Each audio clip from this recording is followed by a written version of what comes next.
Welcome back. So imagine waking up with no memory of where you've been for the past week. Your body bruised, your mind fractured, and no one, not even your family, not your doctors, can explain what happened. Now, imagine this was done to you on purpose by your own government. This is not science fiction. This is Project Bluebird, later renamed as Operation Artichoke. Hi, I'm Uncovered with Lily, and you're listening to Mind Games Exposing the Hidden Truth. Today, we're diving deep into the first dark steps the CIA ever took into psychological warfare, interrogation, and mind control. Again, a sub project of MK Ultra. I'm gonna give you a little bit of context. Post WW, post World War II. I was gonna say WW. Post World War II paranoia. The year is 1949. World War II is over, but the Cold War is just beginning. The U.S. is terrified. The Soviet Union has the bomb. The bomb. China has gone communist, and whispers are spreading through intelligence circles. Whispers that the enemy is experimenting with mind control, that they can create Mondrian candidates, spies who don't even know they're spies. So naturally, the CIA wants in. Again, something that they took from the Nazis, they wanted to implement it. The paranoia was real. The birth of Project Bluebird. Again, it was later known as Operation Artichoke, as most people know it. In April of 1950, CIA Director Roscoe Hillenkotter approved a secret program called Project Bluebird. Its purpose, to explore if foreign agents or even U.S. citizens could be controlled or manipulated through drugs, hypnosis, psychological trauma, or torture. Internal memos describe the goals clearly. Can we get a person to do our bidding against their will or even against their code? Moral code? Can we erase memories, implant new ones? Can we make someone forget an interrogation?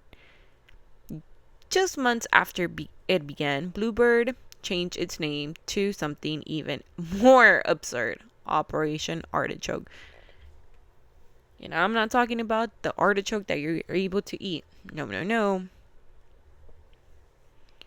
Sorry. Why artichoke? Why? Why the name Artichoke? According to some CIA officers, it was a reference to peeling back layers like an artichoke to reach the core of the human mind. Others believe it was chosen simply because CIA Director Alan Dulles liked artichokes. Either way, what was done under this name was anything but a joke.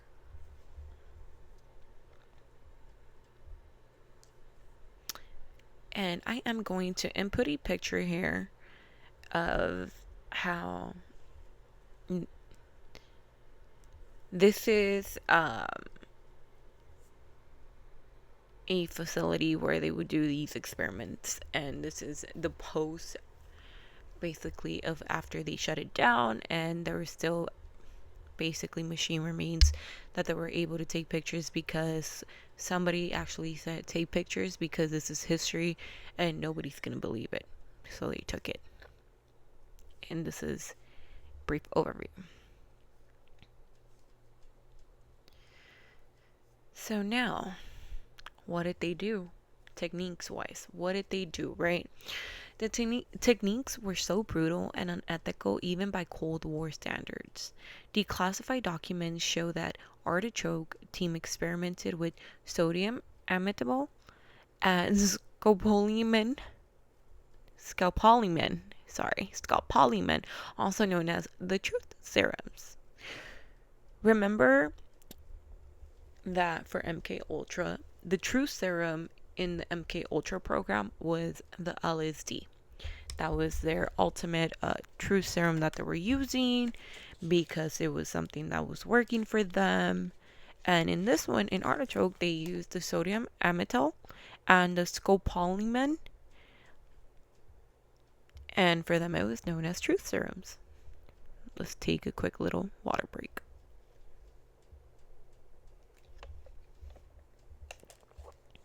So they also did electroshock therapies, hypnosis, and post-hypnotic suggestions. Isolations. Sleep deprivation was a well-known technique that they would use also for MK Ultra. It was a super popular technique that they would use under recordings. Extreme temperature exposures, and you guessed it, LSD, before it was ever recreational. But perhaps most chilling of all were their interrogations. Again, they used human subjects. The famous victims who were the victims of the Artichoke experiment. Some were forged prisoners of war. Others were suspected double agents. But a significant amount of number were American citizens tested on without consent. Even some military hospitals, psychiatric wards, and federal prisons. In one memo dated January 1952, CIA officials asked, "Can we get control of," and I'm going to use a deep voice, "can we get control of an individual to the point where he will do our bidding against his will and even against fundamental laws of nature?" That's not science. That's playing God.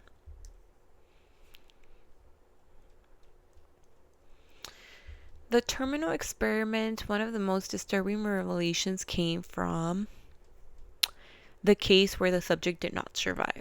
Okay, according to the CIA field reports, in some offshore locations like secret safe house in Europe or Asia, and in Asia, individuals were drugged and interrogated until death.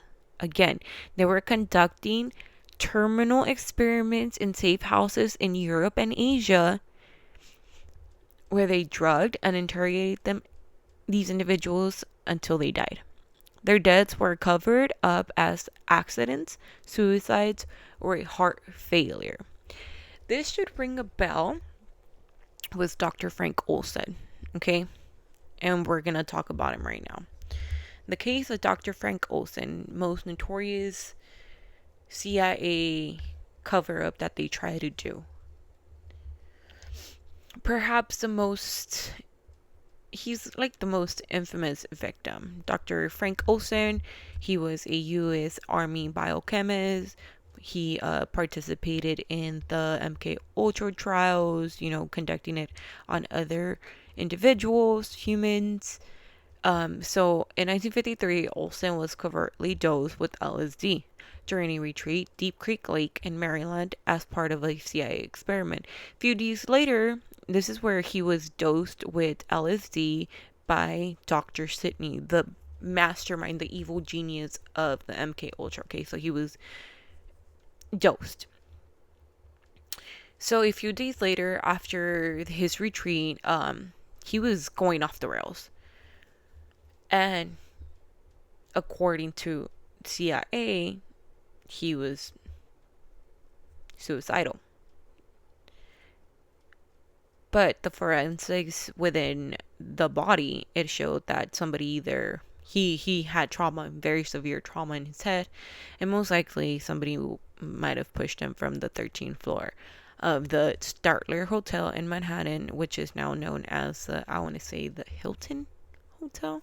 I might be wrong on that one. But the government claimed it was suicide. Okay.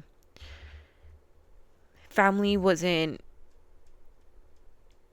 satisfied with the suicide part because, come on, Dr. Frank Olson, he was a U.S. Army biochemist, known for his psychiatric stuff and everything. So the family knew something was wrong. So obviously they obtained declassified documents and had the forensic science, like, they digged up this body. Forensic science declared that he had severe um, brain trauma, brain lacerations that they've never ever seen before in a suicide victim. He had also grown delusional with the Artichoke program. He was talking when he was induced with the LSD drops. He was talking and blabbing, saying like, "I cannot do this no more." CIA wasn't having it. Until this day, everybody from the Olsen family to people who believe the Dr. Frank Olsen did not die of suicide, they know that it was murdered by the government. And people might say, "Oh, why would the government do that?" The government will do that to cover up whatever things they're doing. Okay, so Operation Artichoke wasn't limited to American soil. Again, I talked about how it went from Europe and Asia, right? They did the terminal experiment. CIA teams conducted interrogations in Europe, Japan, Germany, and South Korea, often in U.S. military bases. Foreign nationals were targeted, interrogated with drugs, and in some cases disappeared. These enhanced interrogations became templates for Black Site operation decades later. The CIA didn't do this alone, okay? Keep that in mind. The CIA didn't do this alone. They relied heavily on psychiatrists, neurologists, and military doctors. Names like Dr. Harold Wolf of Cornell Medical School and later Dr. Irwin Cameron in MK Ultra appear in records as willing collaborators. These were respected scientists using their skills to break people's mind. So by 1953, Artichoke evolved, right?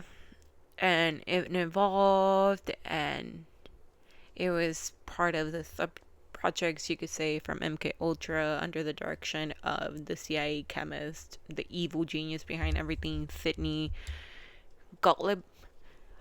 So think of Artichoke as a beta test of this dry run before they went full throttle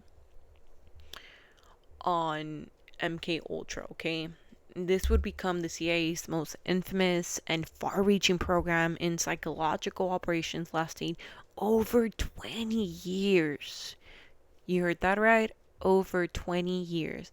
But its roots are right here in the interrogation cells of Artichoke. So it began with Artichoke and eventually MK Ultra. MK Ultra was on top already. So this was just like a very sub-project experiment that they did before really seeing the bigger dosage of deadly, basically,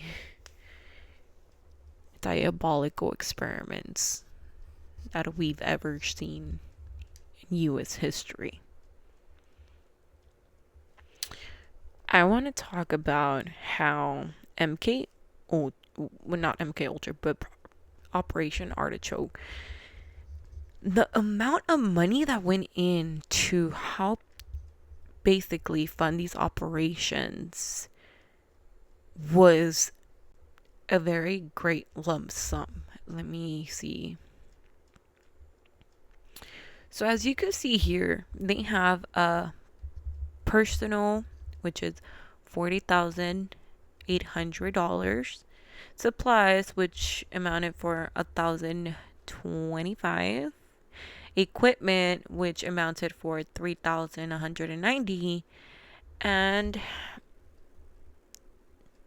transportation, which accounted for $18,000, and rent, where they used for these safe houses, accounted for $2,500, giving us a total of $65,515.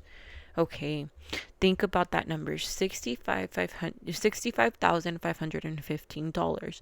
This is that's a lot of money. In that era, that was a lot of money. I feel like it was probably that money in today would have been like couple, I want to say, either 100,000, probably nearly the millions. Okay, ask yourself, where were they getting this money from? Were they getting it from their own funding from the CIA. No, they were getting this money from U.S. tax-paying dollars. Okay, and all this is available on the CIA website where you're able to see these declassified files. Again,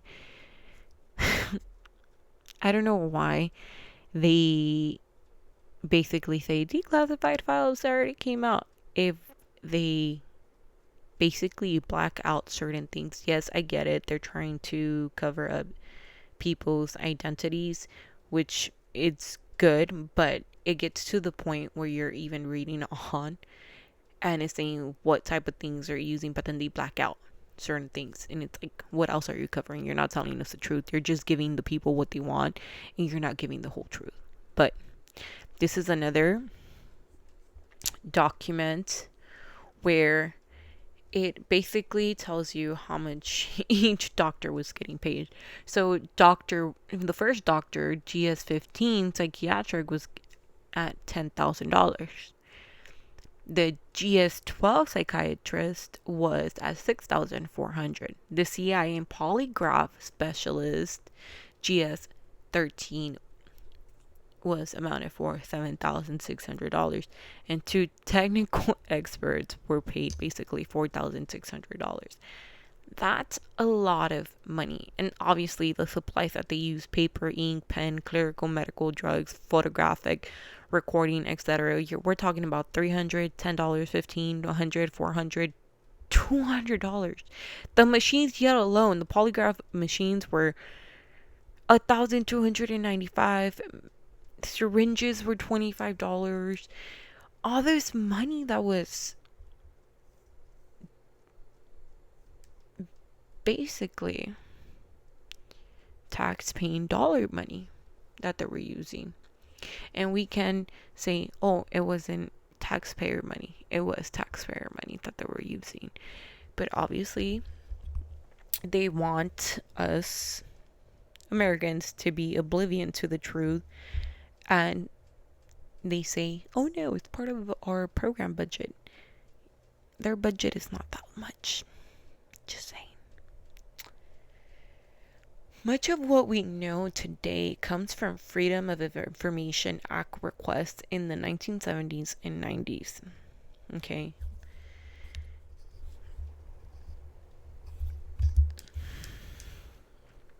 So, what is the Freedom of Information Act? Let's dive into that before we dive in more into it. So, FOIA, which is the Freedom of Information Act, is a federal law that gives the right to request records from the executive branch of the United States government. The law was enacted in 1966 and often describes as a way to keep citizens informed about their government. A lot of journalists use this, especially when they're doing in-depth journaling in certain aspects of government and they want to get more of the truth. They use the Freedom of Information Act. And this is how, when they did the Church of Committee, they were able to obtain all these documents.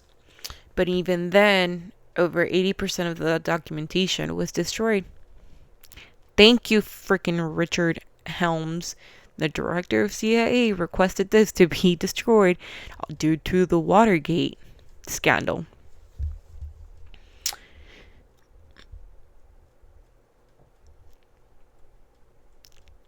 And to this day, ask yourself, what were they still hiding? What are we not going to know? What other diabolical things were they doing? What other things did Dr. Sidney Gottlieb come up with that he didn't want us to know? I want to know.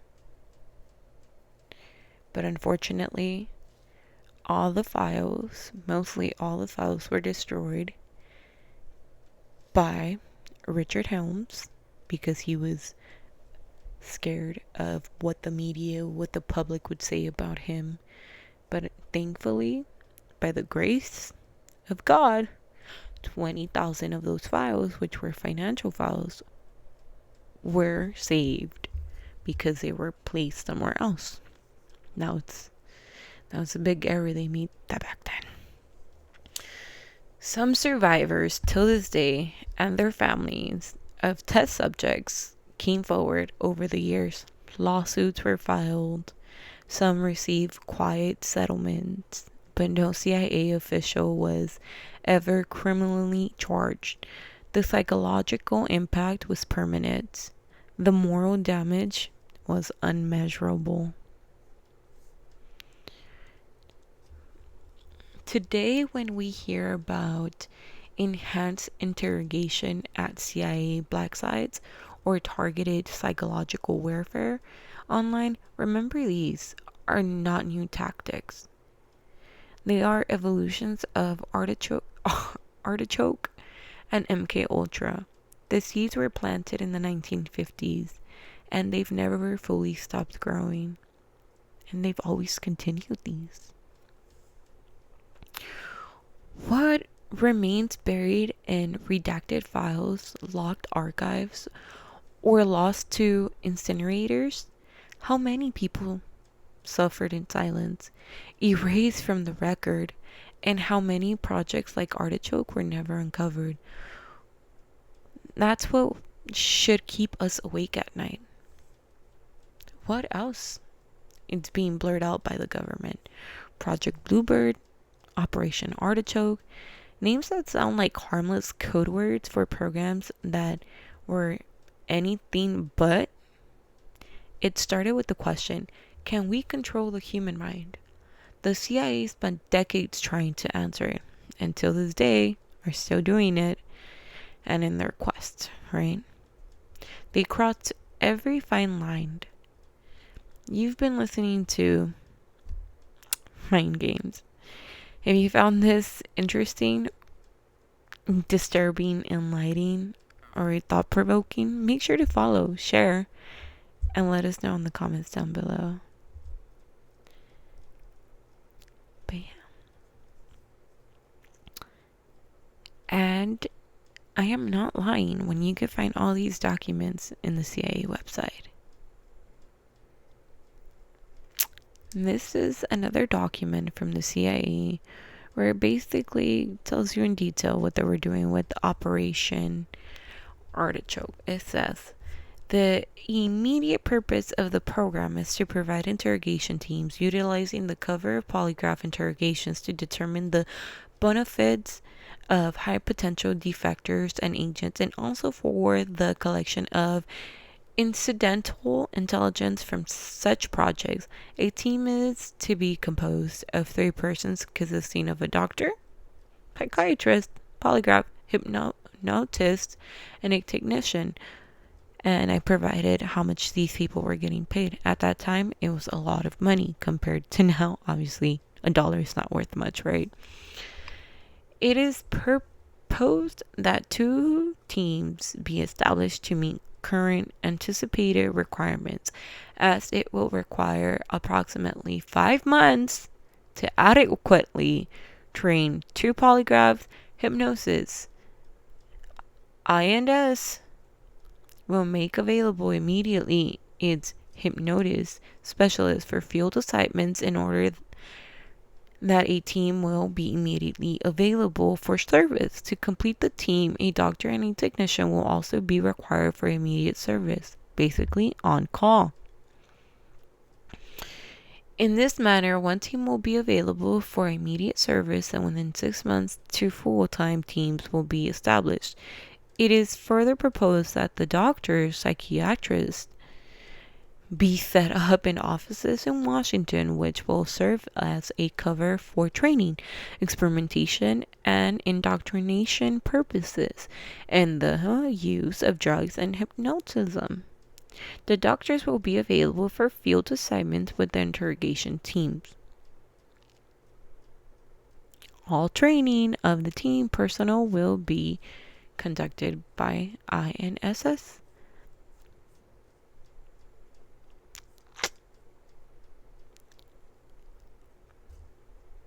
basically in fancy words saying we're going to be utilizing this. We're going to be utilizing this, and we're going to have teams available for anybody. I don't know. The more I read about these cover-ups that our government does, the more questions I ask. Like for